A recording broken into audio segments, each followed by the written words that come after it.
Está com preguiça de ler notícias? Deixa que eu leio para você.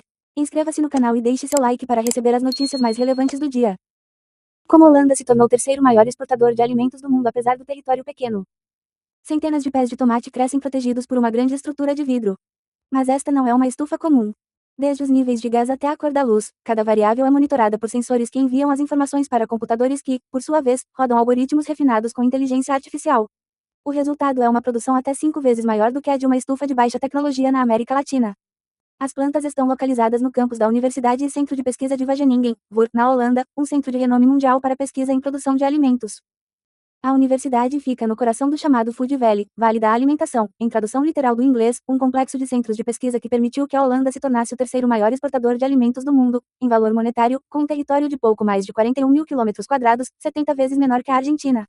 Como isso foi possível?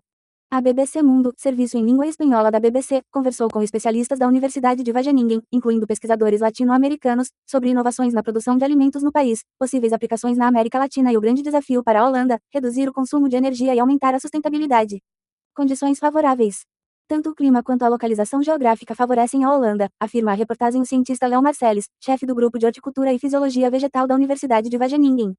Temos um clima razoável e água em abundância. Temos um clima marítimo, os verões não são muito quentes e os invernos não são extremamente frios, aponta ele. O país também tem milhões de potenciais consumidores europeus nas proximidades, acrescenta Marcelis, e o maior porto de transbordo da Europa Ocidental para o setor agrícola, Roterdã. Entre os principais produtos exportados estão vegetais, carne, laticínios, plantas ornamentais e flores. Os maiores mercados são Alemanha, Bélgica, França e Reino Unido, entre outros. Grandes quantidades de matéria-prima também são importadas para processamento e exportação. A Holanda é um dos principais exportadores mundiais de produtos de cacau, por exemplo, e o maior importador de grãos de cacau, que são processados em produtos semi-acabados, como pasta de cacau, manteiga e cacau em pó, para exportação. Marcelis enfatiza que, historicamente, a produção agrícola no país também tem sido caracterizada por uma tradição de abertura. Há um aspecto muito importante que talvez nos diferencie de muitos outros países: a colaboração e a cooperação. A troca de experiências entre os agricultores é uma tradição secular, evidente nos leilões de hortaliças e flores e nas cooperativas de produtores. Os agricultores costumam se encontrar semanalmente. Eles visitam as fazendas uns dos outros para ver as plantações e aprender uns com os outros. E essa troca é facilitada pelas curtas distâncias entre eles. Nosso país é muito pequeno. Aqui na universidade, estamos mais ou menos no centro da rede. Em 2 horas de carro, você pode chegar ao ponto mais ao sul ou ao extremo norte do país. Para o oeste, não posso dirigir 2 horas porque chegaria ao mar antes disso. E para o leste, em meia hora você está na Alemanha. Todo um ecossistema de inovação. Para além das condições geográficas ou das tradições, o sistema de produção de alimentos na Holanda é movido por uma inovação constante. Aqui temos a universidade, mas também empresas derivadas da universidade, muitas vezes fundadas por pessoas que trabalham na universidade ou por alunos que criaram suas próprias empresas e querem manter-se conectados a Wageningen, explica Marcelis. No campus, também temos os departamentos de pesquisa de grandes empresas como a Unilever ou a Friesland Campina, que é uma das principais cooperativas de laticínios. Você se encontra, portanto, cercado por todo um ecossistema aqui. A universidade recebe financiamento do Conselho Nacional de Pesquisa holandês. Mas, muitas das verbas nacionais só conseguimos obter em cooperação com uma empresa, que, por sua vez, tem de arcar com parte dos custos da pesquisa. Isso significa que, se pesquisamos algo, precisa estar relacionado ao que as empresas consideram relevante, o que nos obriga a colaborar com elas para facilitar a transferência dos resultados para os agricultores. Claro que também temos financiamento para pesquisa puramente fundamental. Os projetos, acrescenta Marcelis, exigem um acordo inicial com cada empresa. São estabelecidas regras sobre o grau de transparência ou confidencialidade dos resultados e sobre quando eles podem ser publicados, algo que, para nós como universidade, é importante, fazer boa ciência. E, claro, também existem acordos sobre direitos de propriedade intelectual. Estufas com sensores. Esse ecossistema fomentou inúmeras inovações na produção agrícola do país, desde drones e escaneamento do solo para o uso inteligente de fertilizantes em cultivos a céu aberto até estufas de alta tecnologia. Em estufas, em Wageningen, desenvolveram um sistema tão eficiente que permite rendimentos de até 100 kg de tomates por metro quadrado por ano, afirma a BBC Mundo a cientista mexicana Cristina Zepeda, professora associada de fitotecnia em Wageningen. Em uma estufa no México, sem muita tecnologia, talvez com alguma tela de sombreamento, a produção gira em torno de 20 kg por metro quadrado por ano. O cientista brasileiro Ninson Vieira Júnior, professor associado em Wageningen especializado em fisiologia vegetal e modelagem computadorizada de culturas, disse à reportagem que, nas estufas da Holanda, o uso de solo praticamente deixou de existir. As plantas são cultivadas em substratos, o que permite maior controle sobre o fornecimento de nutrientes e possibilita o reuso quase total da água utilizada na irrigação, aumentando significativamente a eficiência no uso da água e diminuindo drasticamente o impacto ambiental e poluição gerados na produção de alimentos, afirma. Esses sistemas permitem um controle preciso das condições ambientais às quais as culturas estão expostas, incluindo temperatura, níveis de CO2, dióxido de carbono, umidade relativa do ar e radiação. Cada variável, como a cor da luz, é monitorada por sensores, diz Zepeda. Temos luzes LED de diferentes cores que permitem que as plantas produzam mais. As plantas possuem certos pigmentos que percebem diferentes cores, como vermelho, infravermelho e azul, e esses pigmentos sinalizam certas moléculas para iniciar a produção de diferentes compostos, explica a cientista.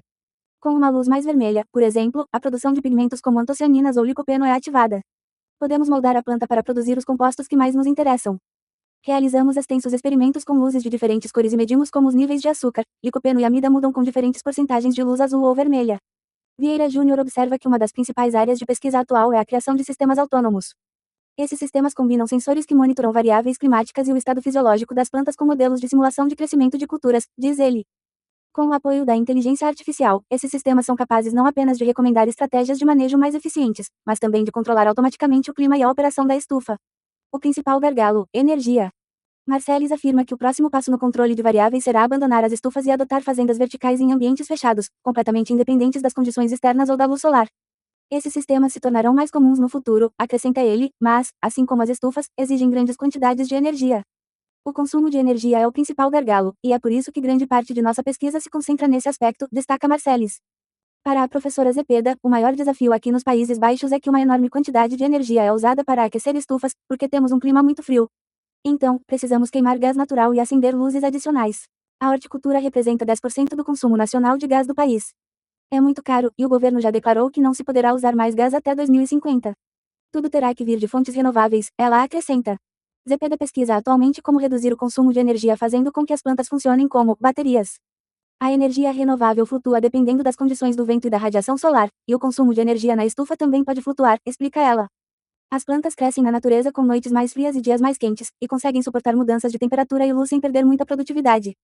E se, por exemplo, houver excesso de produção de eletricidade e ela for mais barata, é aí que dizemos, ok, vamos aquecer a estufa.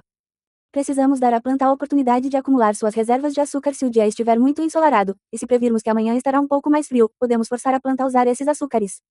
Usar plantas como baterias exige medir constantemente com sensores quanta fotossíntese elas estão realizando, quanto açúcar estão produzindo e até mesmo modelos computacionais mais avançados. É nisso que nosso grupo está concentrando grande parte da pesquisa atualmente. E na pecuária. Uma das inovações impulsionadas por Wageningen na pecuária é a redução das emissões de metano de animais ruminantes, como vacas e ovelhas. Esse metano, um potente gás de efeito estufa, é gerado durante a fermentação dos alimentos no trato digestivo dos animais e liberado principalmente por meio de arrotos ou fezes. Alguns animais produzem mais metano do que outros, e isso se deve em parte a fatores genéticos, disse a BBC Mundo o professor Roel Verkamp, chefe do Departamento de Melhoramento Animal e Genômica da Universidade de Wageningen e líder da iniciativa Global Methane Genetics, um projeto com mais de 50 parceiros em 25 países, incluindo programas na África e na América Latina. Selecionar animais com baixas emissões em programas de melhoramento genético para a próxima geração reduzirá significativamente as emissões ao longo do tempo. Verkamp afirma que uma redução de 25% nas emissões em 25 anos é uma meta realista. Outra prioridade é melhorar o bem-estar animal. Verkamp e seus colegas usam inteligência artificial para interpretar imagens e vídeos de animais. Gravamos vídeos de galinhas e vacas em grupos, ou de vacas individualmente caminhando em frente a uma câmera.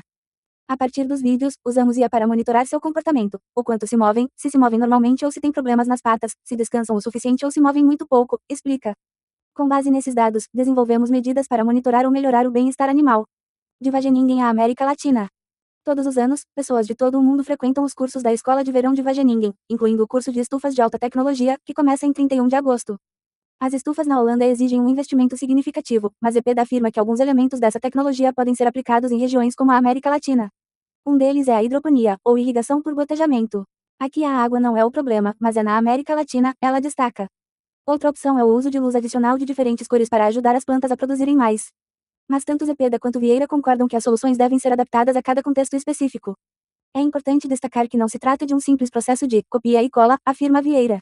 Um exemplo claro está no controle climático em estufas. Nos Países Baixos, o principal desafio é aquecer o ambiente e fornecer luz artificial para compensar a baixa radiação solar durante o inverno, diz. Já na América Latina, especialmente em regiões tropicais, o desafio é praticamente o oposto: reduzir temperaturas excessivas e melhorar o uso da alta disponibilidade de radiação solar. Uma possível tecnologia que poderia ser transferida, segundo Zepeda, é a parede úmida ou sistema de resfriamento ativo, no qual a ventilação é feita pela passagem de água fria através de mantas em uma extremidade da estufa e pela instalação de um exaustor na outra extremidade para recircular o ar frio. Para Vieira, o principal valor das inovações desenvolvidas em Wageningen está não na sua replicação direta, mas na sua adaptação inteligente, contribuindo para sistemas agrícolas mais eficientes, resilientes e sustentáveis na América Latina. Na América Latina, os maiores desafios são diferentes. Com uma população crescente, será necessário aumentar a produção de alimentos, mas ao mesmo tempo preservar os recursos naturais e promover a inclusão socioeconômica de produtores com diferentes perfis, desde a agricultura familiar até grandes produtores, destaca Vieira. Um dos principais desafios será produzir mais de forma eficiente e rentável, sem a necessidade de expandir as fronteiras agrícolas. Esse ponto está diretamente ligado à preservação da biodiversidade, tanto da fauna quanto da flora, diz ele. Mais do que isso, há uma crescente necessidade de promover sistemas agrícolas regenerativos, que não apenas minimizem impactos ambientais, mas também contribuam para a recuperação de áreas degradadas.